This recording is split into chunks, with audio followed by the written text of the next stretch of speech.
On a cold April night in 1912, one of the greatest ships ever built disappeared beneath the Atlantic Ocean. More than a century later, the story of Titanic still refuses to be forgotten. Titanic was a symbol of luxury, engineering, and human confidence. The ship was designed to carry thousands of passengers across the Atlantic in comfort and style. The ship's launch and preparation, followed by its departure from Southampton on April 10, 1912.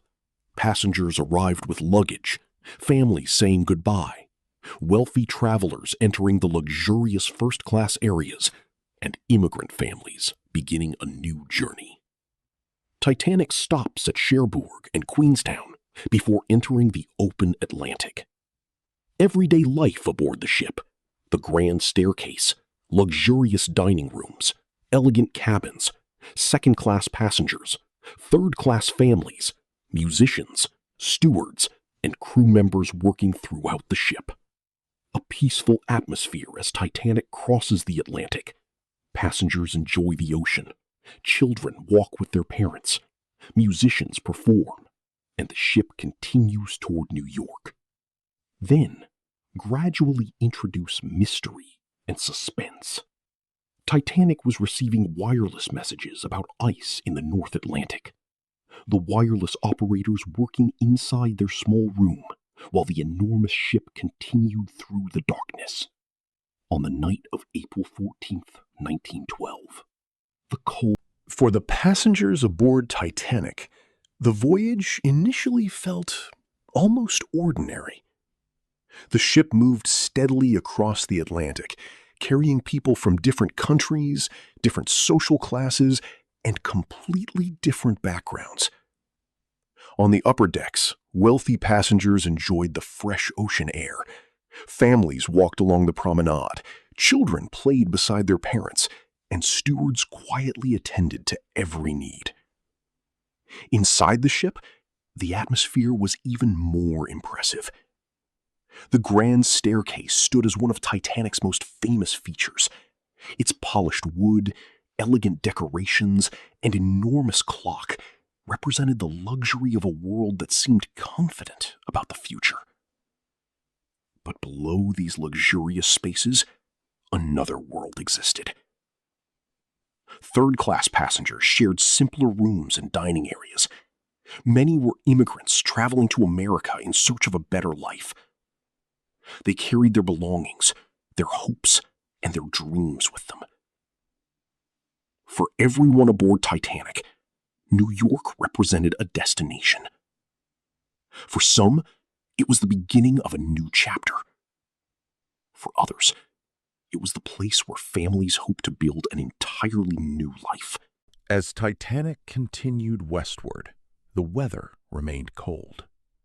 On April 14th, the ship received several wireless messages warning of ice in the North Atlantic.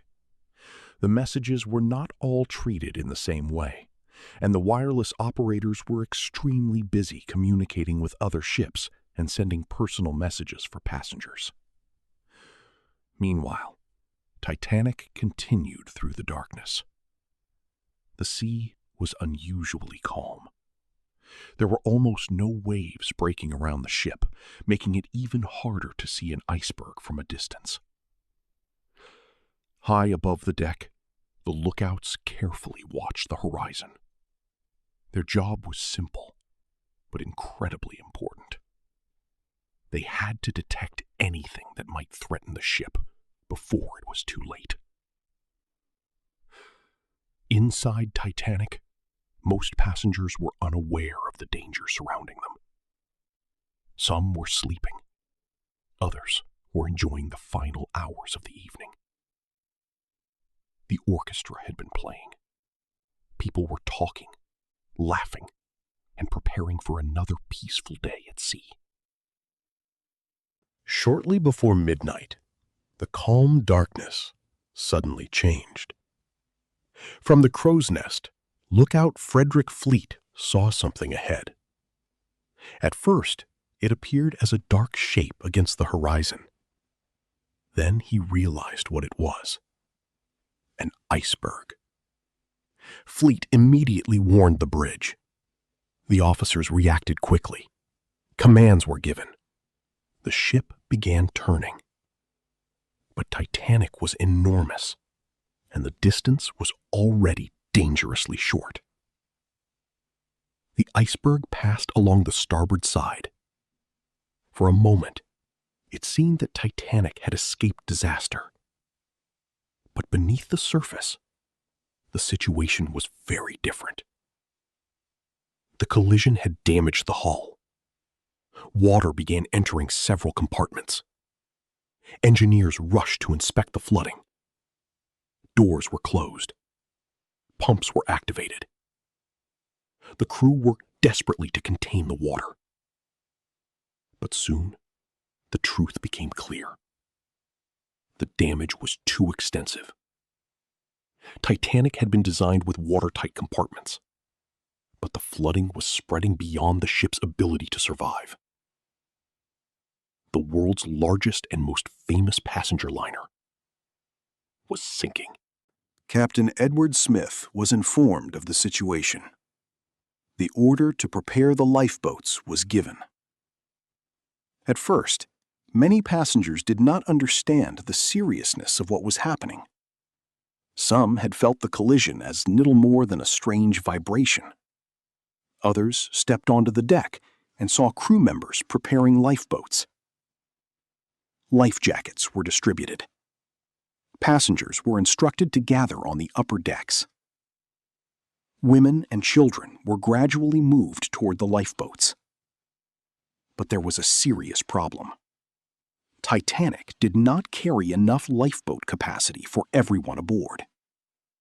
The ship had been designed according to safety regulations of the time, but those regulations did not reflect the enormous number of people Titanic carried. The first lifeboats began leaving the ship. Some were not completely full.